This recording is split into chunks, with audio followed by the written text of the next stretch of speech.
Friends आज हम बात करेंगे एक कॉमन क्वेश्चन के बारे में जो मुझसे रिसेंटली एक पेशेंट ने पूछा।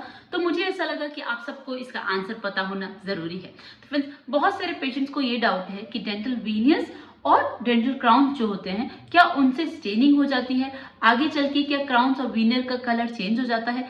फ्रेंड्स आज इस वीडियो में हम बात करेंगे क्या डेंटल वीनियर्स और क्राउन टाइम के साथ स्टेन हो जाते हैं, डिस्कलरेशन हो जाता है उनमें।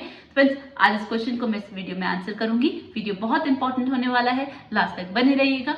चैनल को सब्सक्राइब नहीं किया है तो प्लीज कर लीजिएगा। Let me start.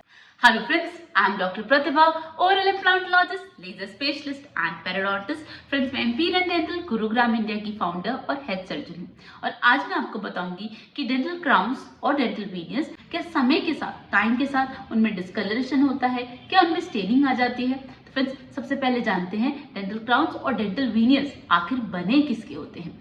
Friends dental वीनियर्स और डेंटल क्राउन्स बने होते हैं एक मटेरियल के जिसे कहा जाता है पोर्सलिन। पोर्सलिन क्या होता है friends? It's a ceramic material. Ceramic कैसा होता है? Glass like. ग्लास लाइक होने की वजह से क्या होता है, इस पे शाइनी सरफेस होती है, शाइनी स्मूथ सरफेस होती है।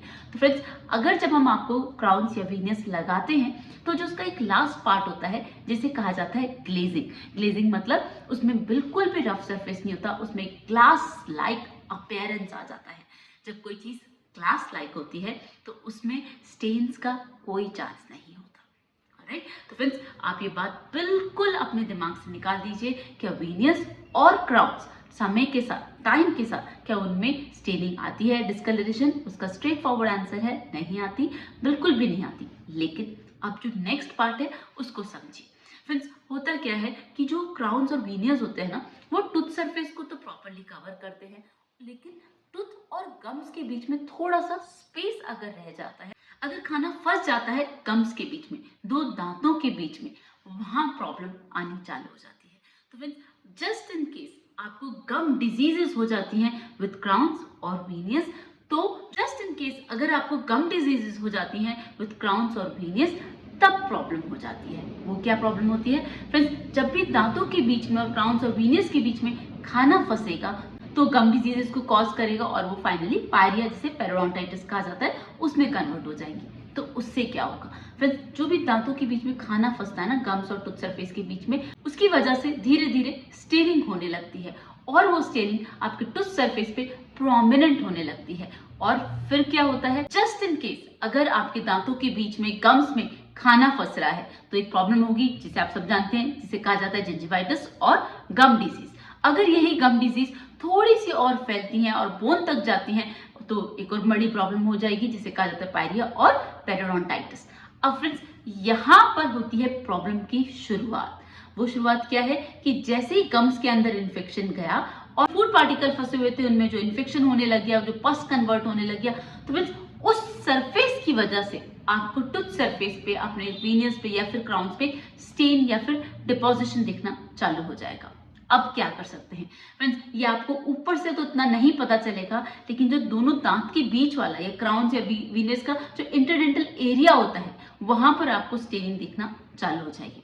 और जस्ट इन केस आप कहीं क्लीनिंग कराने चले जाते हैं और वो उस सरफेस पे, वीनियर्स और क्राउन के सरफेस पे स्क्रैच कर देते हैं या फिर वहां से फूड पार्टिकल्स को रिमूव करने की कोशिश करते हैं, तो फ्रेंड्स अब वहां पर इंडेंटेशन मतलब एक डिपोजिशन का एक एरिया बन जाता है। अब उस जगह पे खाना फंस सकता है, उस जगह पे प्लाक जम सकता है और प्लाक जमेगा तो स्टेनिंग होगी। तो ये बात आपको बहुत अच्छे से समझनी है कि जब भी हम वीनियर्स या crown, even in a natural tooth, but veneers और क्राउन के साथ जो एक बहुत बड़ी सावधानी जो हमें रखनी है वो ये कि हमें गम डिजीजेस नहीं होने देनी है। फ्रेंड्स बहुत सारे पेशेंट ये लापरवाही कर देते हैं कि ऐसे जब उन्होंने क्राउन्स या वीनियर्स लगाए होते हैं तो दांत तो एकदम चमके हुए दिखते हैं, तो उनको ऐसा लगता ही नहीं कि अब हमें कुछ मेंटेन करने की जरूरत है।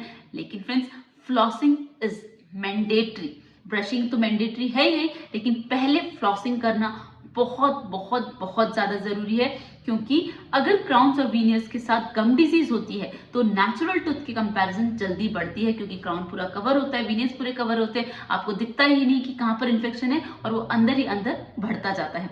तो फ्रेंड्स ये बात आपको हमेशा ध्यान रखनी होगी कि हमें गम्स में खाना नहीं फंसने देना है। और जस्ट इन केस आपको अपने क्राउन्स और वीनियस के आसपास गम्स में इन्फ्लेमेशन दिख रही है, सूजन दिख रही है, तो अपने नियर बाय पेरियोडोंटिस्ट जो गम स्पेशलिस्ट होते हैं उनसे कंसल्ट कीजिए, उनसे पता कीजिए कि कोई और प्रॉब्लम तो नहीं है। फ्रेंड्स, उनको सही तरीका आता है without touching your crowns and veneers. वो आपकी प्रॉब्लम पूरी तरीके से सॉल्व कर देंगे और आपके क्राउन्स और वीनियस को लाइफ लॉन्ग कुछ नहीं होगा। तो फ्रेंड्स, ये बात बहुत ज्यादा इंपॉर्टेंट है कि एज सच अगर आपकी गम्स और बोन हेल्दी है तो आपके वीनियस में और क्राउन में लाइफ लॉन्ग कभी भी स्टेनिंग या डिस्कलरेशन नहीं दिखेगा। लेकिन अगर आपको पायरिया हो जाता है, गम डिजीज हो जाती है, तब टूथ सरफेस पर डिस्कलरेशन दिख सकता है। और अगर आपने कहीं लोकल एरिया से अपनी क्लीनिंग करवा ली और टूथ सरफेस पे और क्राउन्स और वीनियस पे स्क्रैचेस आ गए, फ्रेंड्स, वो प्लाक डिपोजिशन की प्रॉपर साइट बन जाती है। तब आपके धीरे धीरे करके क्राउन्स और वीनियस खराब हो सकते हैं। ऑलराइट फ्रेंड्स, ये अब आपको समझ में आ गया कि एज सच कभी भी स्टेनिंग नहीं होगी वीनियस और क्राउन्स में, लेकिन अगर गम्स डिजीज हो गई तो हो सकती है। तो हमेशा अपने पेरियोडोंटिस्ट को दिखाएं और सही जगह पे सही तरीके से अपना इलाज करवाएं। ऑलराइट फ्रेंड्स, अगर अभी भी कोई और डाउट लगता है आपको क्राउन्स या वीनियस से रिलेटेड तो आप मुझसे कमेंट सेक्शन में पूछ सकते हैं। चैनल को सब्सक्राइब नहीं किया तो प्लीज कर लीजिएगा। See you in the next video. Thank you so much. Don't forget to flaunt your beautiful smile, and that makes you so beautiful.